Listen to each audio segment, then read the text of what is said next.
Hello, my name is Lee Presser. This is my show. I speak frequently to very interesting people.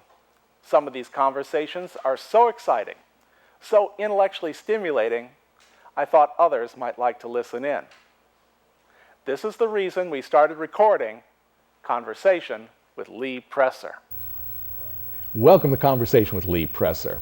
The Saint Louis Crisis Nursery is a child abuse prevention agency providing a 24-hour safe haven for children whose families are experiencing a crisis. The nursery is for parents who are overwhelmed by life, under considerable stress, and are in need of a break. The concept here is to provide a safe environment where those highly stressed parents can place their children for several days while they work through the immediate problem they face. The first nursery opened in July of 1986, and as of March of 2013, St. Louis Crisis Nursery operates 5 nursery locations plus 7 community outreach centers. During those years, they've served more than 77,000 children and 94,000 families. Each year, more than 7,000 children receive care. 99% of the children served have no further reported abuse or neglect. This free community resource for parents is led by the Executive Director DiAnne Miller. During this half hour, we will bring you more details about this remarkable organization. Diane Miller, welcome to Conversation.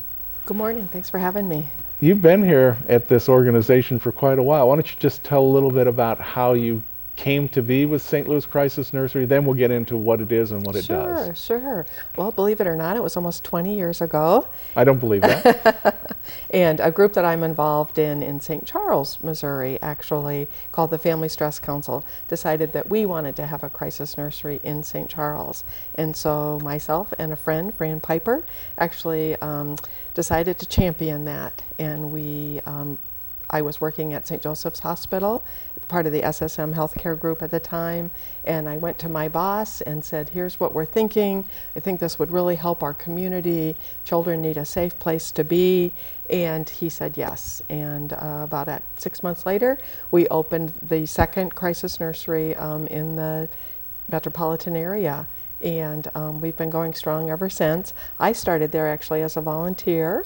I would come and bring treats on Saturday morning, and I fell in love with it. And so when this position opened up and they offered it to me, I said yes, and it's been the best thing I've ever done. Now you have a background as a professional counselor, don't you? Why don't you just talk about your background a little bit? Sure, you bet, yes.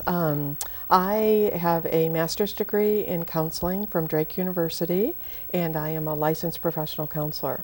And so much of my work has been done with children and families. And I spent many years putting little people back together after horrific things had happened to them. Sexual abuse, physical abuse, emotional abuse, divorce, grief, loss, kind of whatever the issue was. And decided when I joined the nursery that I really wanted to dedicate my life to prevention and do everything that we could to help keep kids safe before these things happened.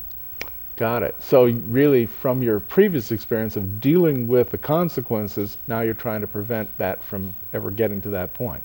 That's exactly right. I mean, we say that children are resilient, but when I've worked with kids in the past and I saw the devastation that occurred as a result of the abuse that they experienced, I really decided that something else needed to be done. And so that's actually why we've opened the additional nurseries. That's why we now have the 7 outreach centers. That's why I do consulting all over the country to help get other nurseries up and running. Mm-hmm. Now, besides people who are just absolutely crazy, I'm talking about parents or adults who are dealing with these children. Yes, if they're totally crazy, there's nothing that can be done. But other than their being totally crazy, what is it that leads these adults to treat children so badly? Sure, and actually I would have to say my experience is that very rarely are they totally crazy. That most parents most people are not. They are not. They're really doing the best that they can do, and especially the families that that we work with, because we are a prevention agency, we get to them before they do horrific things. And so what we see are the results of living in extreme poverty, not having a job, or having a job that pays very minimal, having no health care benefits. Many of the kids that come to us, we are the only health care that they receive. The physical that they get while they're at the nursery can be the only health care that they've ever had since they were born. And many of the kids that come to us are sick when they come. And so the parent is dealing with all of that, Lee. They can't pay their utilities, they're in danger of being evicted, perhaps don't have enough food in the home. We've seen babies that have been being fed water because a parent couldn't afford formula. And so if you can imagine kind of that environment and all of the stress that is involved around that, then it's complicated by the fact that many of, again, the parents that we're working with are cut off from their own families, their family of origin, and they don't know their neighbors because the neighborhoods that they live in aren't safe. They're afraid that if they invite somebody into their home, that person might come back later and take everything that they have. So they kind of stay to themselves. And so it makes our job a little bit extra hard to reach out to them and to find these parents. But it's magical when we do. And actually, myself and my team, what we do is we put on our blue jeans and our t-shirts and we go out and knock on doors. And we go right into the neighborhoods with the highest crime rate, highest poverty rate, highest rate of child abuse. And we introduce ourselves and we tell them who we are and what we do. And part of the magic that happens there is that our services are all free. So when a parent hears that we have a safe place for kids to come, they can stay 2, 3, 4 days at a time, whatever the family needs, and it's not going to cost them anything. And they meet us and they see that we're nice and we're friendly and we're loving and we truly do just care about them, and that our goal is to keep the families together. So we're going to do everything that we can to bring those children back into the home situation, but to make home a little bit better. Now, I'm sure that based on what you just said, with people who are living in poverty and therefore are short on food and medical supplies and maybe diapers and other necessities, that there would be a tendency like, oh boy, let's drop the kids off tomorrow. How do you sort through people who want to make that sort of a decision versus the kind of people that you actually are serving? Sure.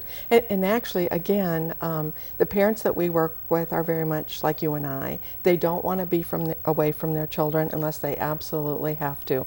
And there is a fairly strict admission interview that goes on prior to bringing the kids in. What we hope for is that the family will call us before they come, and most of them do. And so on the telephone together, we're going to decide with the parent what's the best thing to do. And we're going to ask a lot of questions, and we're going to ask if there are other resources. Have they tried everything that they know to do? And as a last resort, we will offer to them bringing their kids to the nursery.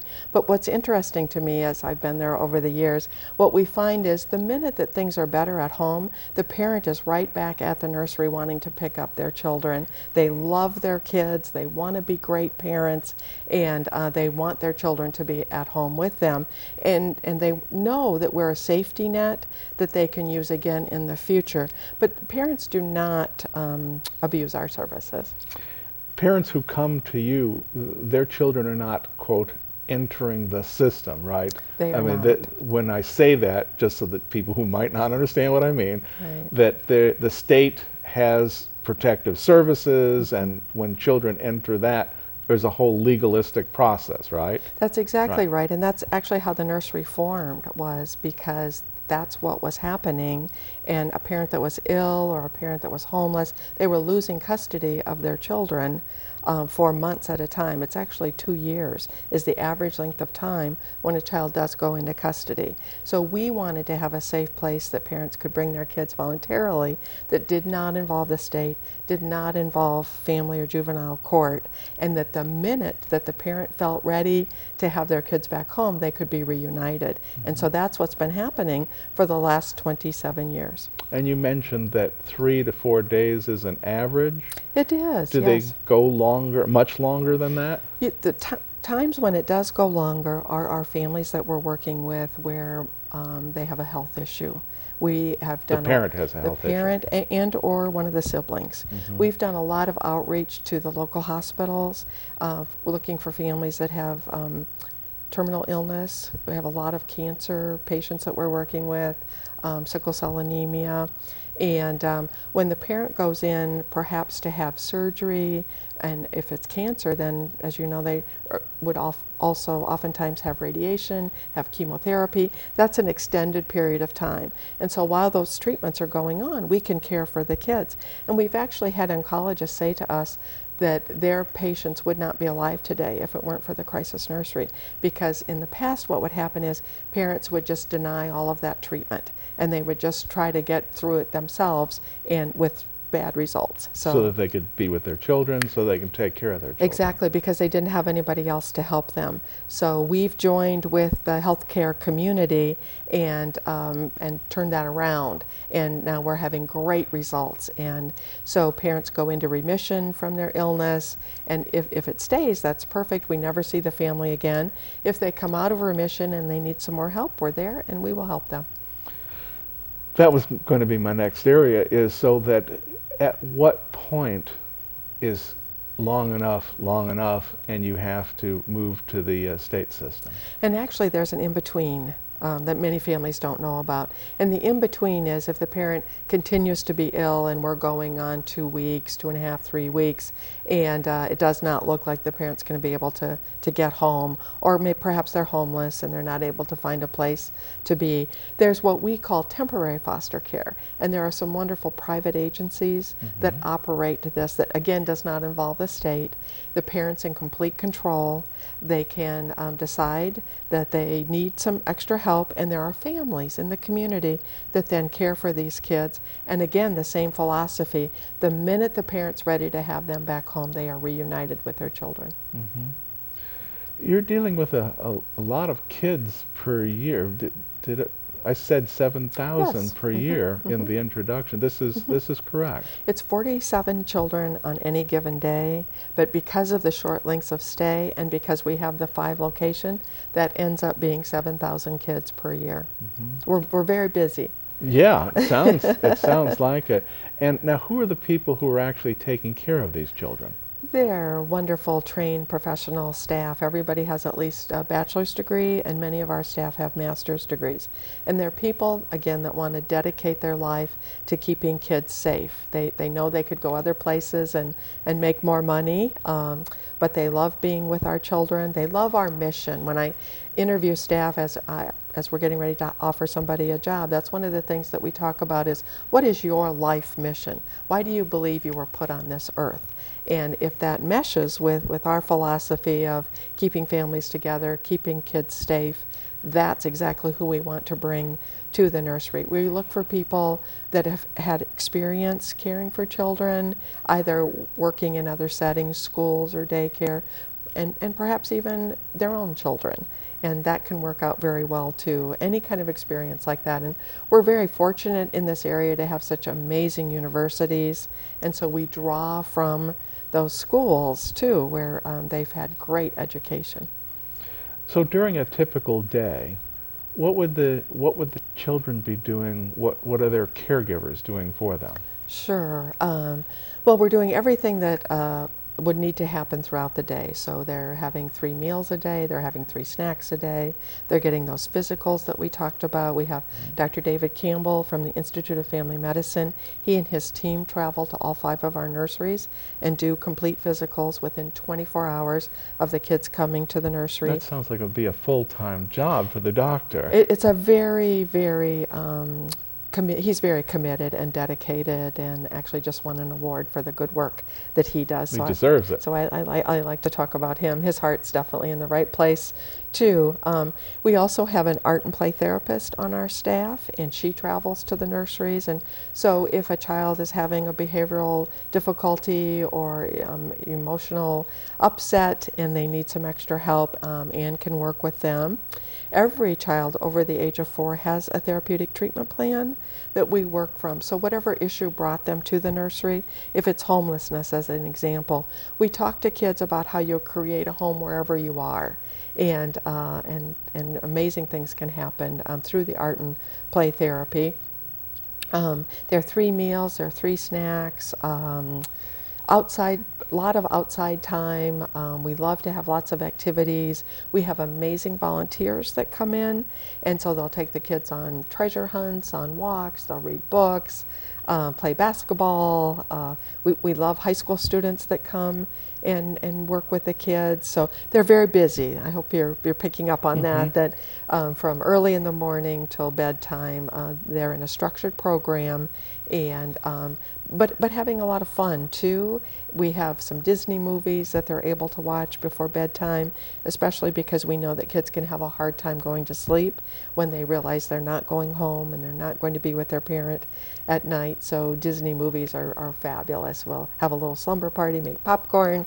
It's very fun. And part of the reason that we do that is that if a child should need to come back to the nursery, we don't want there to be any hesitation. We want them to remember the wonderful people that took care of them when they were there and the great fun that they had.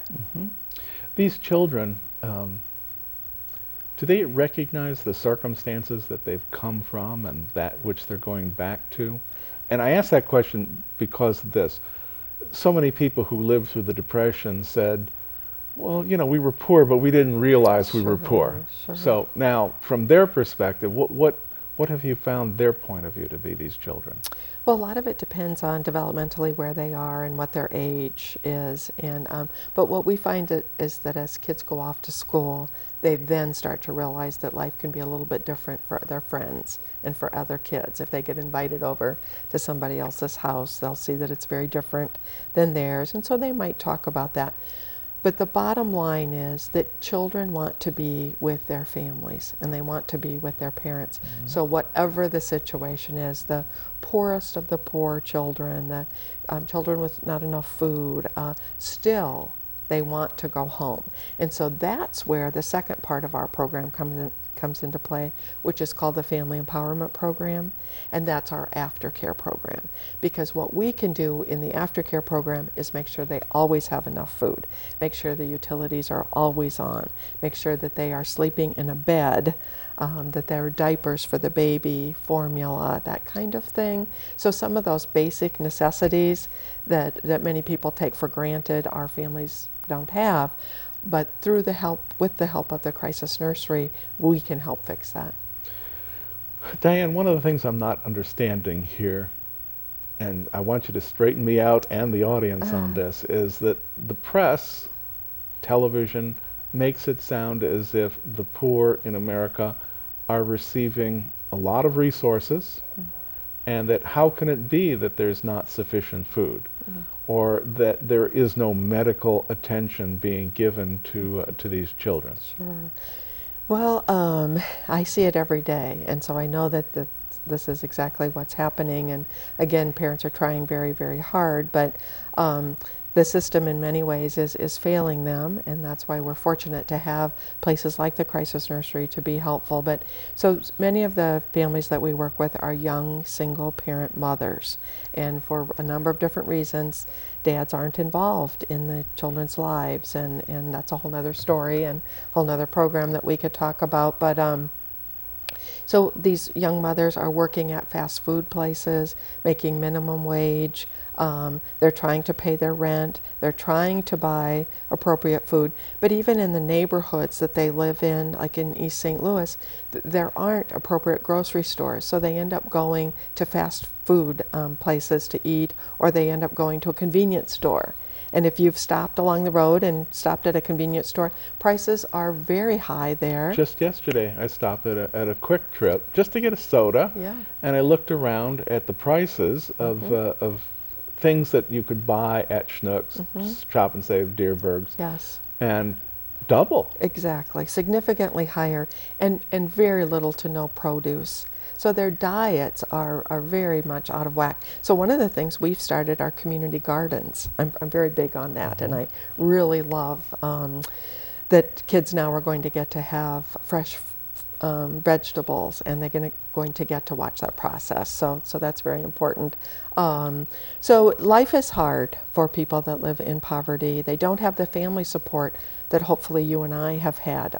Nobody's helping them get to college. Nobody believes in them that they can make it in college. And so some of the moms that we work with want to be nurses, or they want to be lawyers, or they want to work in business, and that's not happening for them. But through the nursery and through other organizations like Connections for Success, Dress for Success, we'll hook them up with somebody that will believe in them, will mentor them, and try to alleviate that. But life is very hard, and when you're doing it on your own, if you imagined not having family support, so that's what I would encourage the audience to think about. Imagine being completely cut off from your own family for whatever reason, and literally needing to do this on your own.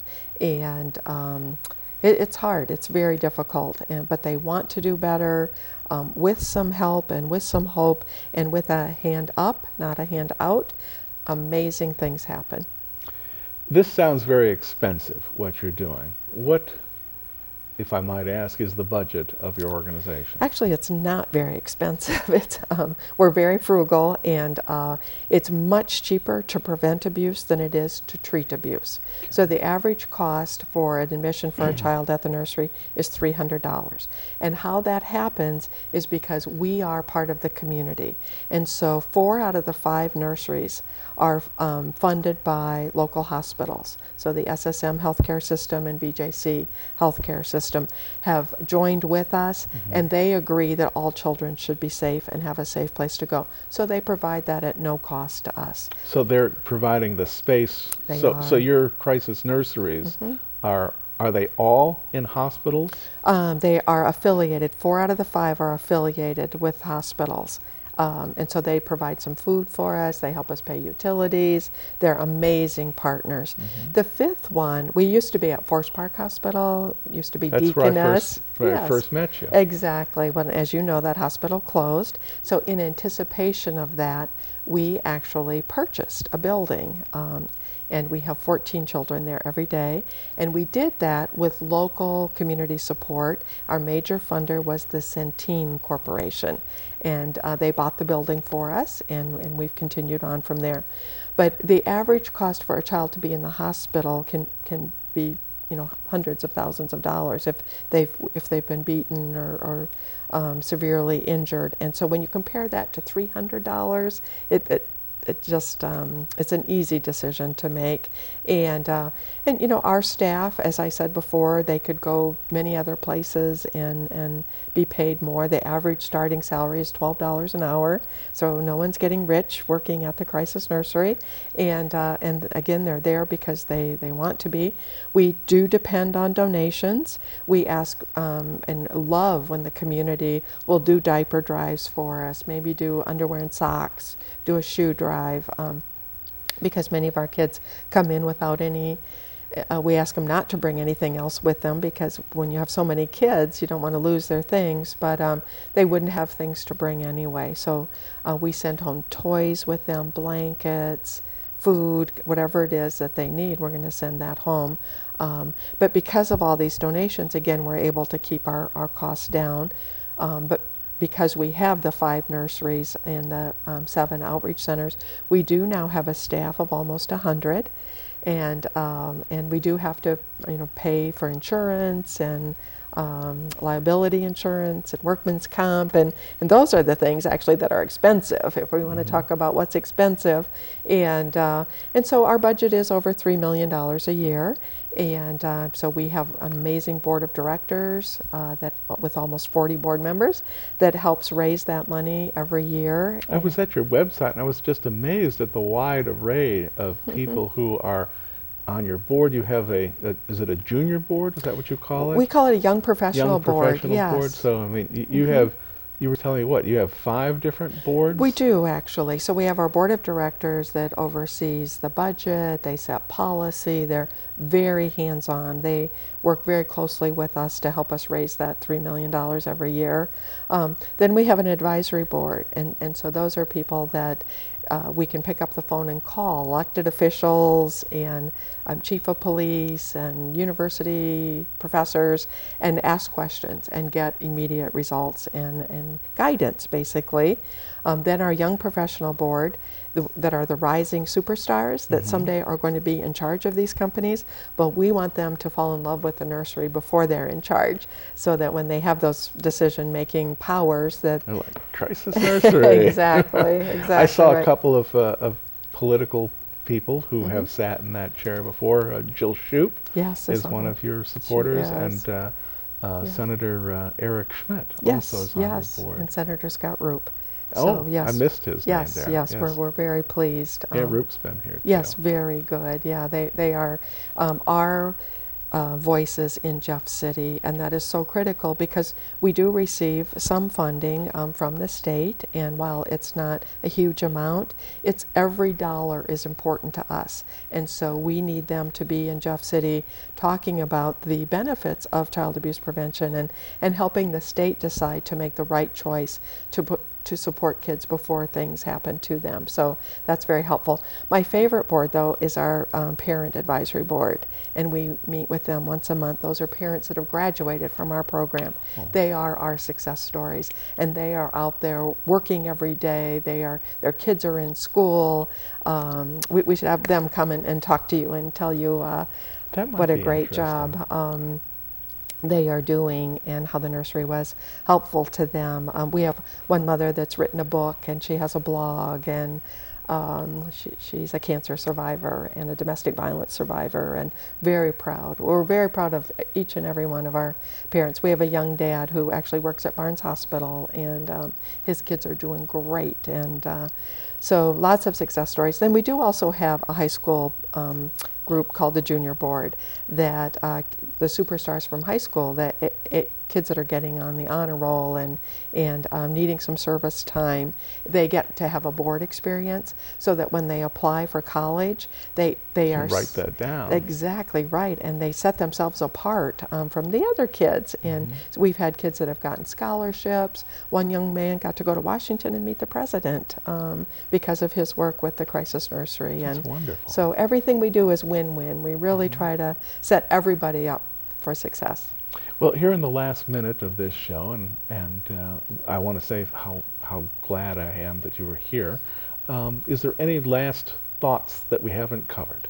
You know, I think the key thing that I would say is that for all of us to take on that advocacy role for children. Bad things are still happening to kids. We had 12 children in the metropolitan area last year that were killed either by their mother or their father or boyfriend, and that needs to stop, and we are calling for action. And so if anybody that's listening sees something that they don't think is right, be that voice for that kid and speak up and get some help for them. Take a risk, and it is the right thing to do.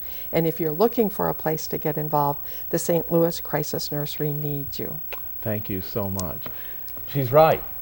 Get involved. Make sure that if you see something, that you do something about it. I've been speaking with Diane Miller of the St. Louis Crisis Nursery. They're a wonderful organization, and they deserve your time and attention. If you're looking for a place to donate, I would suggest there. They need diapers, they need clothes, they need other stuff, same things you would give to your kids and grandkids. Thank you very much. We'll see you next time. And this show will be on YouTube if you want to show it to your friends. Thank you.